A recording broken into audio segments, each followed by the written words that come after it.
who weren't here last night are here for the first time, the setup is a little different than usual. We have all the budding saints on the sides here. The people in the congregation brought baby pictures and we enjoyed ourselves last night.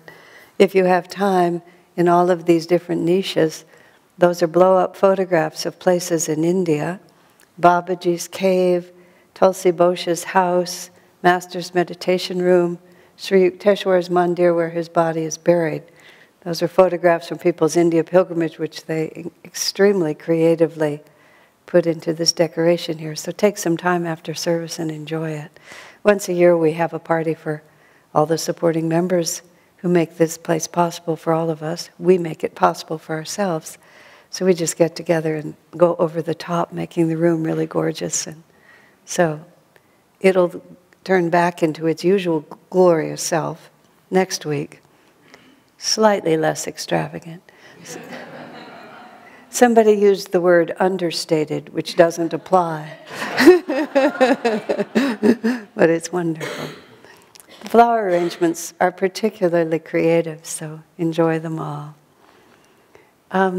This reading today is a continuation of, and for the foyer too, by the way, if you came in through here, go out there too. Because it's a whole nother universe in itself. I have to just go on with this for another moment.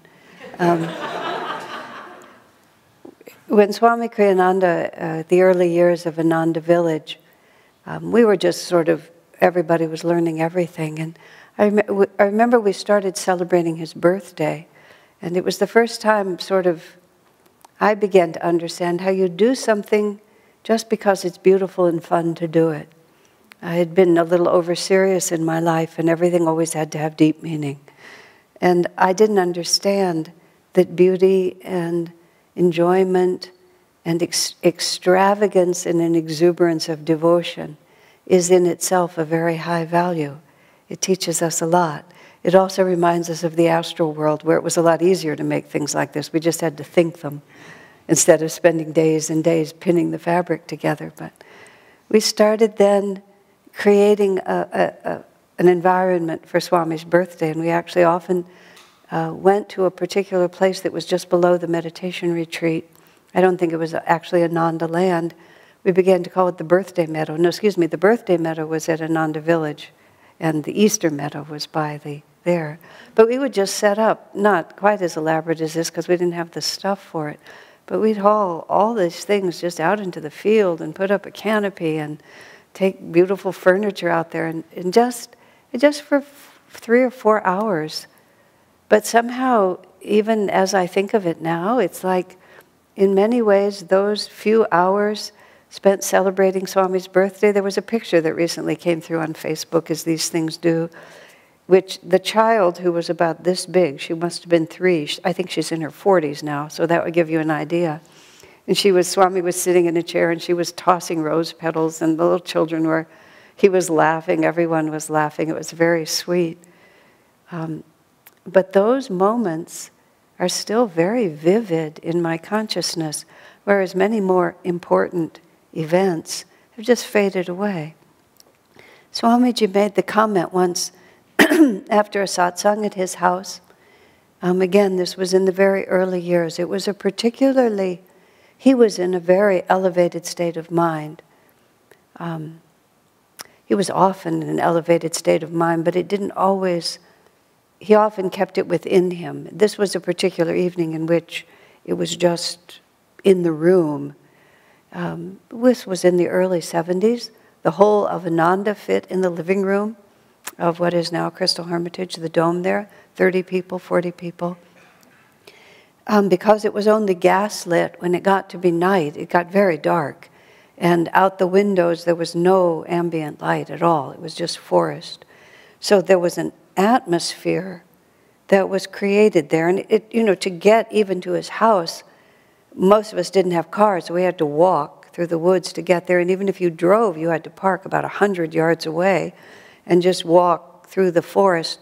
So by the time we got to this little enclave and came into this house that got darker and darker, sitting there with Swami, it cut all your ties. I mean, it was spiritually, it was tremendous, because there was so little that you could bring with you of your life at that point. All of us had lived elsewhere than Ananda prior to that. Most of us, the majority of us, had only been there a few years because Ananda was only there a few years. So we're just sitting in a complete other world, which is really what we're trying to do all the time, is we're trying to live in another dimension of reality than our ordinary dimension. And that particular evening, Swami just took us all with him. And when the satsang was over, from a very different level of consciousness, he said, when final liberation comes, he said, and he can talk about it, I can't. I mean, he can see it, I can only talk about it. He said, when final liberation comes and you realize that all of these incarnations, which is not 6 or 10 or 100, but is millions of incarnations, Master said he remembered back to the level of being a diamond. I mean, you just don't even know how to think about that. I wear 2 gemstones astrologically. And when I bought them, the man who sold them to me, Tom Schott, gave me a number to choose from, 6, 10, or something like that. And it was a two-way decision. It's like I looked at them, and in both cases, one of them basically said, I'm yours, like this. And it wasn't an aesthetic decision, it was a decision of consciousness. And just to go on with that, I wore a white sapphire for a while, but I didn't choose that one. I let the astrologer, choose it and send it to me. It never belonged to me. I never liked it. I got many compliments on it. It was beautifully done, but it just didn't belong to me. And finally, I just took it off and sent it back to him. Unfortunately, they don't lose value, and I got the money back. But it was like he was an alien. So when Master talks about remembering back to being a diamond, he's talking about when individuality actually begins. Amazing. So there we are, the I that is the unique individuality that God has endowed us with. You're standing there at the point of merging into the infinite, realizing that you have never been separate at all. Swamiji made the most, not this night, but on another occasion he stated, he said, when you finally merge into that oneness, he said, for an instant there is a moment of what he called intense loneliness, because you realize that you are absolutely solitary. Isn't that just the strangest thought? Because we're always living in duality, we're always looking for comfort and company and love and affection and friendship. And then there comes this point of realization where you realize that you're solitary. There is no other. There has never been any other. He said, and then there's this moment of intense loneliness, but it's almost immediately replaced by a feeling of perfect bliss. And what I can only imagine that, I was thinking about God realization this morning, which is a nice thing to think about. And I was thinking, but if I become God realized, and then this little thought was, but I won't get this, and I won't get that. You know, I was asking myself very seriously, because I have often said that I don't expect to be realized in this life, and whenever I make that statement, I get a certain amount of feedback from people. Some people say, looking at the life I have lived, which is really, you should never judge anything from the outside. They say, if you're not going to make it, who's going to make it? I say, well, you should never judge anything from the outside. You can't compare, you can't tell anything. I've had the good karma to live my life at Ananda. That's the beginning and middle and end of that story. But I've always said it's more relaxing for me not to have to try to think I'm going to make God realization this lifetime, because I can't imagine trying any harder than I'm already trying. what would I do differently? If I was something I could do differently, I would be doing it. So what is the point of making it worse? The tension of it. Now let me think where I was trying to go.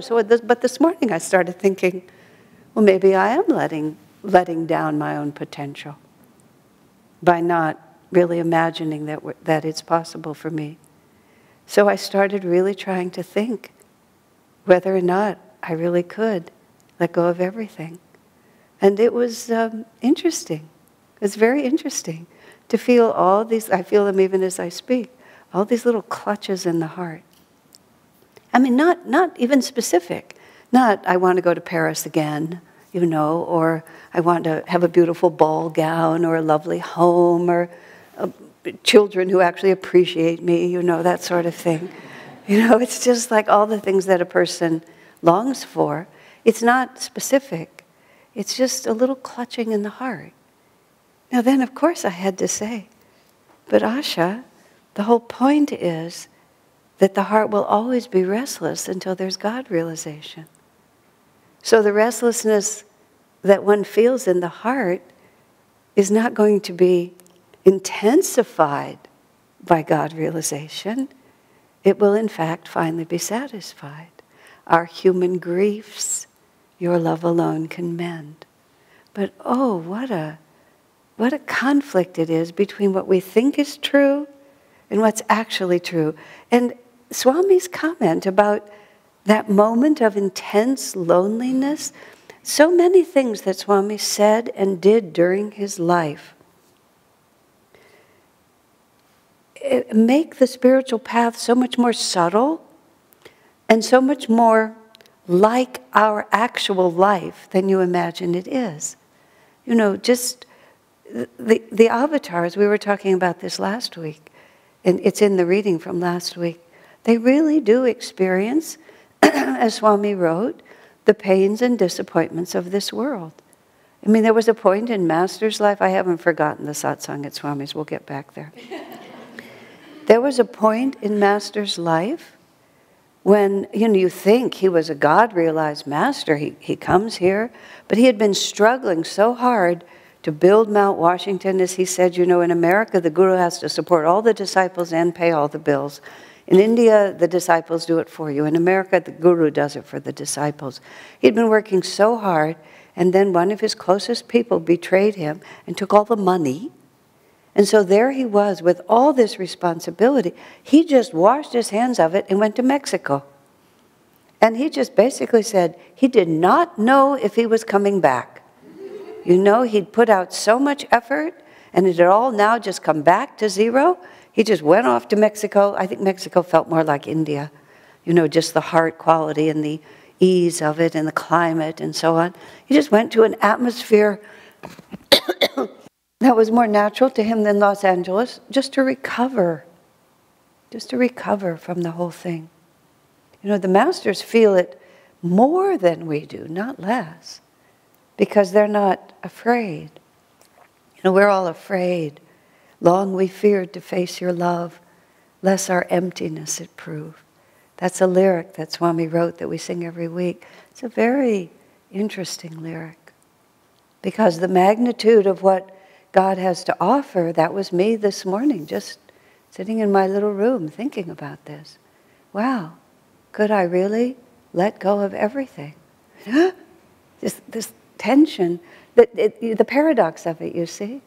The paradox of wanting to hold on to the grief, which is what it really is, the fear that the grief is going to be taken away, all that confusion. So anyway, coming back to this satsang with Swami, he's sitting here and we're all just in this other world that we would enter in those years when we go to his house. He said, when the moment of realization comes and you look back over all these millions of lifetimes, which apparently goes all the way back to these gemstones will someday be avatars. Wow, okay. So you look all the way back to the diamond and you watch yourself, work yourself all the way up to here. I asked Swami how long it takes to get out of being a diamond. He told me it was a stupid question. I had the self-confidence at that point in my life, which was about 2012, to say, I thought it was very interesting.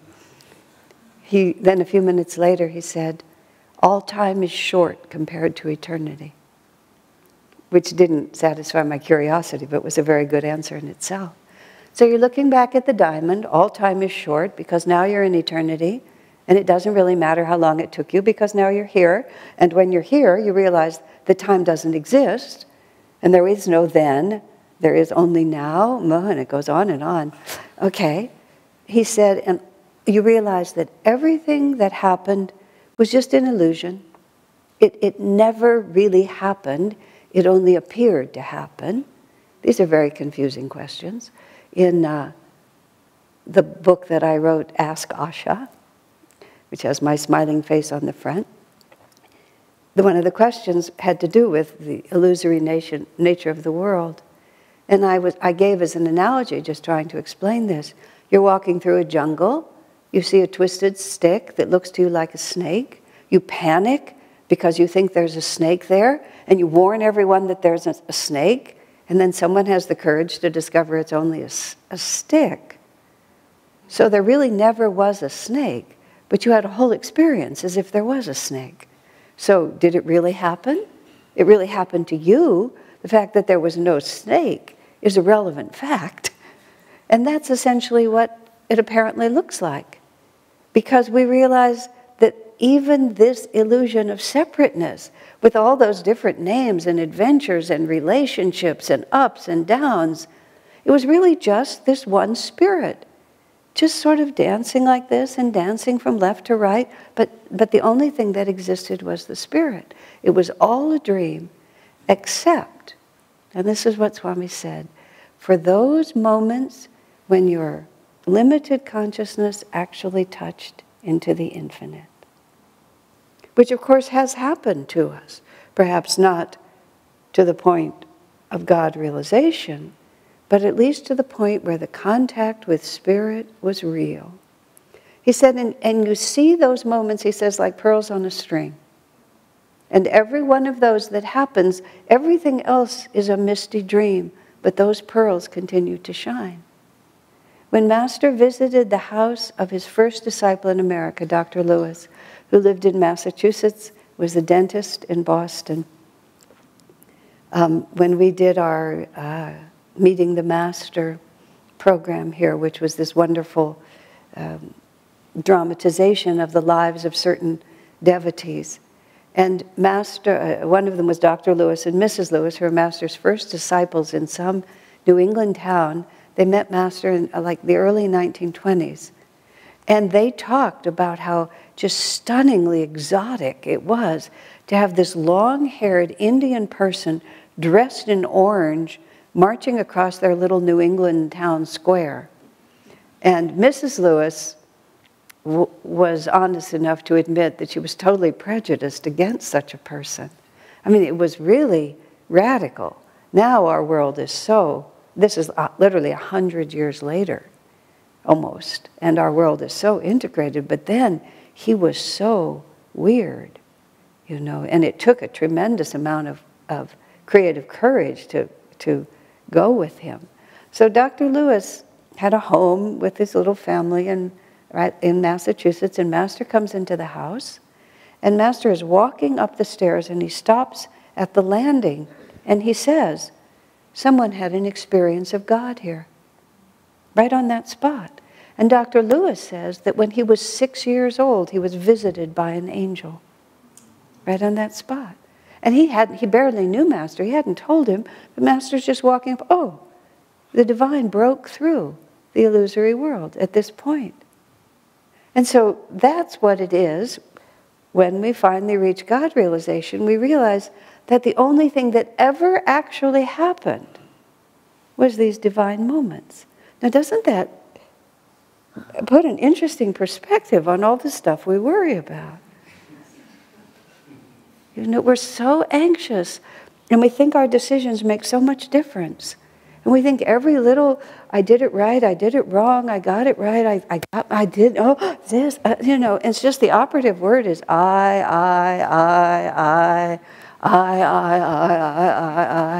Swamiji talks about when he was a young disciple, when he was living with Master, and he just talked about one meditation when he just got so sick of the ego, is how Swami described it, that he just, with all his willpower, he ordered the ego to get out.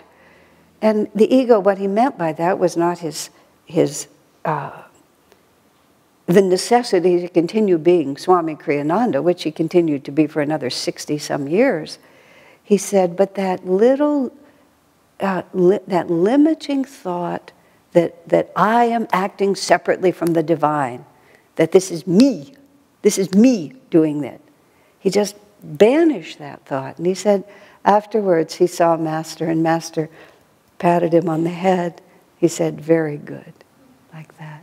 And Swamiji actually made that statement. He said he's never been troubled by the thought of ego since. He was never troubled by the thought that he was the doer. He'd come to that point where he saw that it was just God acting through me all the time. Think of the freedom of that. And think of all the reasons why we don't do it. Isn't that charming? Now, in today's reading, we have this statement, which we also have in the festival every week. To all who received him, to them gave he the power. So we have this reality, this dual project, which is what the thing that we're all working on, that many of us have been working on for most of our lives. I started this when I was 19. That's a long time ago, 50 years for me now. Yeah, I'm not good at math, but I can do that. Okay, 50 years of this. And it's this dual project. We have to receive it, but what's given to us is the divine power. And so our project really becomes the tuning of the radio. And just like, tuning a radio is not something even people know about now. Master used all these images that are not the images of people's reality. People don't have radios, and if you have radios, you don't have to turn that big knob. I still remember my childhood, the big radio like that, and there was something very evocative about it when I was a little kid, partly because it was about the same size as me. But you got to run this little dial across, and you'd hear all the static, and then you'd hear the program, and then sometimes you'd lose the program, and you'd have to put it back again to get it just clearly. So it was a visceral experience that you could watch, that you really, really knew when it was right and when it wasn't. And the most amazing thing, of course, was all the programs were in the room. They were all in the room. But whether we received them and what we received was entirely a question of turning the dial. And it's exactly analogous to our own consciousness. It's like the astral world is right here, the causal world is right here, the presence of the masters is right here. When great saints commune with God, they don't have to walk to another room, or go to another place. They just have to attune themselves to a different broadcast than the broadcast we're normally listening to. And the thing about it, which is really so annoying in a certain sense, is we're always manifesting some program. Thoughts are universal, not individual. This is a line in Autobiography of a Yogi. We don't create our own consciousness. We just attune ourselves to a certain reality and express it. That's why evil is also very, very powerful, because the force of evil and darkness and hatred and jealousy and all of those other qualities that take us very far away from the light, they're also in the room. They're happening as much now. They're a potential, that we all have a potential at any moment for anything. It's very humbling. And it's also terrifying, and it should be. Not so that you lie awake at night worrying that your radio station is actually going to flip over to a place you don't want it. But the fact is, our job is to align ourselves with that which we strive to be, that which we aspire to be, that which we know is finally going to ease the clutching of this heart. Or we attune ourselves to something that's going to keep us playing the game for a lot longer. And we attune ourselves to what we need. At one point in here I said something very rude about a man I saw who had the logo of a sports team tattooed on his calf. For those of you who come every week, you may remember I was very unkind about him. And I felt badly about it, actually. And God gave me a very good lesson. A man came to repair the refrigerator in the house that I live in. It had a congenital defect, and it took us a little time to fix it. But this man came. He was an immigrant. I mean, you could tell his first language wasn't English, but he managed in English. And he was close to the most restless person I've ever seen. He was real close to that. The fact that he was an immigrant was incidental, but his lack of command over English just made his restlessness all the more obvious, because the more restless he got, the more creative he got speaking English. And I watched him just move around, and I thought, this man needs to become a fan of an NBA basketball team. You know, he needs a place to put this energy. And I could see that becoming a dedicated fanatic fan of a professional sports team would be a forward step for this man, because it would give him something to do with his energy, you know? So it's not like everybody even has a radio station. There are stations they can't even find. But you have to tune in somewhere and move with it. If this man devoted himself to professional basketball, I think he would calm down, because he would have something to concentrate on. And then after that, he can move on. But for us, who are trying to be attuned to God's will, it's always just a matter of tuning that radio. Not, oh, I want, if only it could be like this. No. If God has sent it to me, it's exactly appropriate. But I'm so tired, I don't want to do it anymore. No, I have infinite strength within me. You know, oh, but so-and-so, they're treating me in a way that I don't want. No, it's God's will. I need to be calm in this. I need to love. I need to be a perfect instrument. And when we attune, and that's our job, and man alive, it takes all that we've got, doesn't it? You know, I was so impressed by that little clutch in my heart. It really impressed me with how many levels we live on, and how beautiful this process is, but how intricate. So I become aware of the little clutch in my heart, and I try to say, wow, Master, what are we going to do about this? This is way beyond me, but I at least am going to try to put it into the context of your reality. And then you see what happens is grace. To all those who received him, to them gave he the power to become the sons of God. Because once you're on that wavelength, you realize, oh, you know, this isn't the loss of anything. This is the return of everything. And our little moments, like we were here last night and celebrating in candlelight, just being a little silly with each other, and just, I mean, in the sense of, there were no profound truths, but there was an underlying vibration of divine friendship and God's presence that I dare say, along with the Christmas meditation and Easter and other times, and those birthday celebrations for Swami with just out in the meadow. And it was a charming picture when I looked at that picture. Swami was dressed in his dhoti and his kurta, which is what he wore in those days, the real Indian outfit. His hair was long and so on like that. And I looked at his knee cross. He's wearing a big pair of rubber galoshes because we had to hike out to the meadow, and his birthday was in May.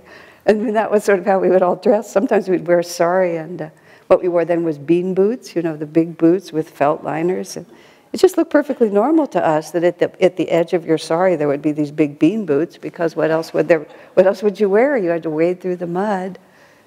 But still, you know, at the moment of God realization, every time we communed with the angels, that's all that really exists. And I really love to think of life as just those moments. You just pass the time in between. Some of my friends who are really dedicated musicians, I said to one once, Bhagavati at Ananda Village, I said, I get the feeling you just pass the time waiting until you can play music again. She said, exactly. And that's how we need to feel about our spiritual life. We pass the time, you know, raising children, having careers, building houses, getting our hearts broken, falling in love again, getting our hearts broken, doing this, doing that. We're just passing the time, waiting for those moments. Because in the end, that's all there ever was. That's all there ever will be, forever. God bless you.